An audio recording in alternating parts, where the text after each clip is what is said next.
Hey guys, today we're going to talk about the rise of Rome. To start off, we're going to discuss the Etruscans. This was a group of people who lived north of present-day Rome. They had a very interesting culture, which included the cities of dead, which is this picture right here, where they would have a stone city adjacent to their actual village. And in this city, there would be shrines to those who had passed on before them. Now, this was a very spiritual group of. Socially, the Etruscans were rather open. Women had more power than most places in the world at this time. Slaves could move up and down through the social ladder. They were big on horses. They had a lot of sports that happened. They were very big on music. And actually, there's a statement by Athenius that says they kneaded their bread, practiced boxing, and whipped their slaves to the sound of pipes. Kind of crazy when you think about it. They also were big on literature. However, most of this was lost to time. They did use the Greek alphabet, which did influence the Roman Empire. Now, they were big on piracy, but the big problem with the Etruscans is they were a loose confederation. They were not unified, and that would cause their downfall.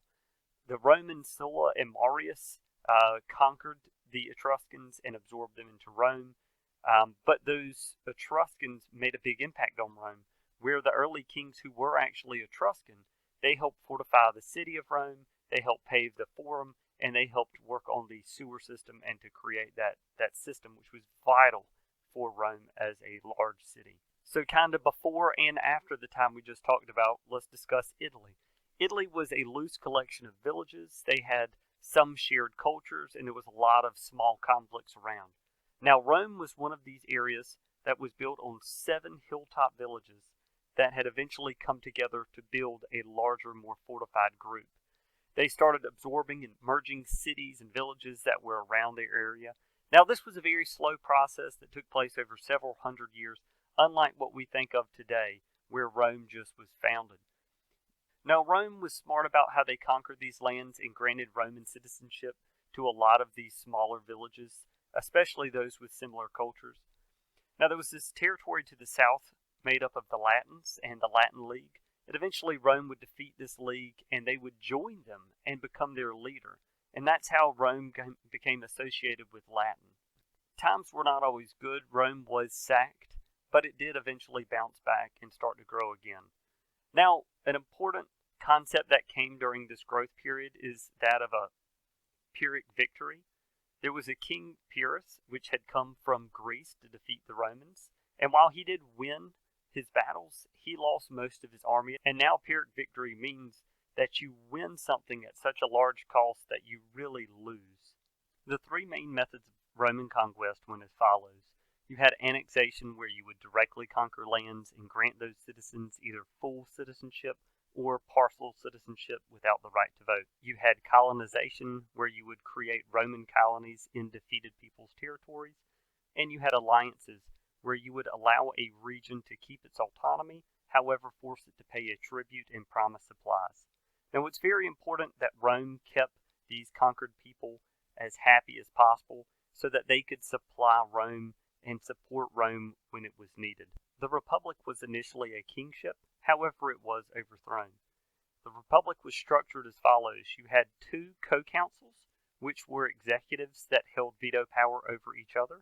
You had praetors, which were the early judges for the public, quaestors, which were the state financiers, aediles, which were the public construction and social events coordinators, and the Senate, which discussed new legislation and helped influence the councils to make good decisions.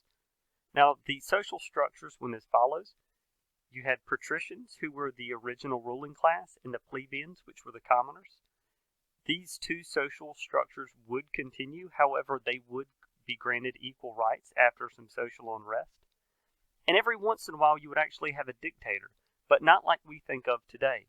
These were individuals with full control of the government for a certain period of time, and afterwards they would give up that power, and for the most part they always did. And this is what the Mediterranean world looked like before the First Punic War. Last week we learned that Carthage was made up of those who had escaped Alexander the Great's invasion of Tyre. The First Punic War happened after Carthage and Rome chose different sides of a Sicilian pirate conflict, and it started a 23-year-long war. Now, Carthage was a major naval power, and Rome had no navy. But after Rome found some wrecked Carthaginian ships and reverse engineered them, they started to build a very large and powerful fleet. Unfortunately for the Romans, they had no real naval experience, and so the Carthaginians easily defeated them in multiple battles. But eventually the Romans began to adapt their own fighting styles to naval warfare, especially with the invention of the corvus. This device attached to the front of their ships and allowed them to easily board the Carthaginian ships, thus using their more superior land-based units to fight at sea. Now, this and a combination of other things eventually caused the defeat of the Carthaginians for the First Punic War. The Second Punic War is probably the most memorable, and you may have heard a little bit about it. The Romans required the Carthaginians to pay pretty steep reparations, and to do so, Carthage invaded the silver mines of Spain. This spilled over, and eventually the Carthaginians attacked a Roman ally, and war was declared. One of the sons of these individuals was Hannibal, and he decided to cross the Alps with an army, including many war elephants. Hannibal crushed multiple Roman armies, one of which was the defeat of a much larger Roman army, almost twice the size of Carthage's. And in this battle, Hannibal enveloped a larger army with a smaller army.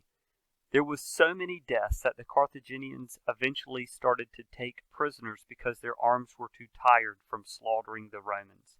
Because of this battle and many others, Hannibal is known as one of history's greatest generals. Another famous general was Quintus Fabius Maximus, a Roman who created the concept of Fabian tactics, which is when you never directly attack an enemy in order to destroy their supply lines and create a war of attrition between a larger army, kind of the basics of asymmetrical warfare today. Now, the most famous Roman general of this time was Cornelius Scipio, and Scipio said, you know what, let's not directly attack Hannibal, and instead, let's go attack Spain. And by doing this, he cut off some pretty important financial support for the Carthaginian Empire. Next, Scipio invaded Africa and the Carthaginian homeland. This forced Hannibal to leave the Italian peninsula and to come home. Now, Scipio knew that Hannibal's greatest asset on the battlefield was his Namibian cavalry. So Scipio intervened in a civil war in Namibia and took some. Scipio and Hannibal danced around for a long period of time and eventually came head-to-head at the Battle of Zama, where Scipio defeated Hannibal and his army. The Third Punic War is not as interesting as the second. Carthage quickly paid back its reparations to the Romans, and it started to recover and actually prosper as a nation. And this really frustrated the Romans, who had tried to keep the Carthaginians down after the Second War. Rome eventually invaded Carthage and destroyed their military and literally disassembled their city. It is said that the Romans sowed salt into the earth so that the Carthaginians could never grow crops there again, but this is more of a legend, as salt was so expensive at the time that soldiers were actually paid in it. After the end of the Third Punic War and the destruction of Carthage, Rome started targeting Carthage's allies. Alexander's empire had split into multiple smaller empires, and internal fighting between them had really weakened them, and this made it rather easy for Rome to come in and to defeat them one by one. And after the defeat of these powers, Rome held the power of the Mediterranean. It was the supreme power in this region, and as we will learn later, it would also cause its downfall. Thank you guys for this week.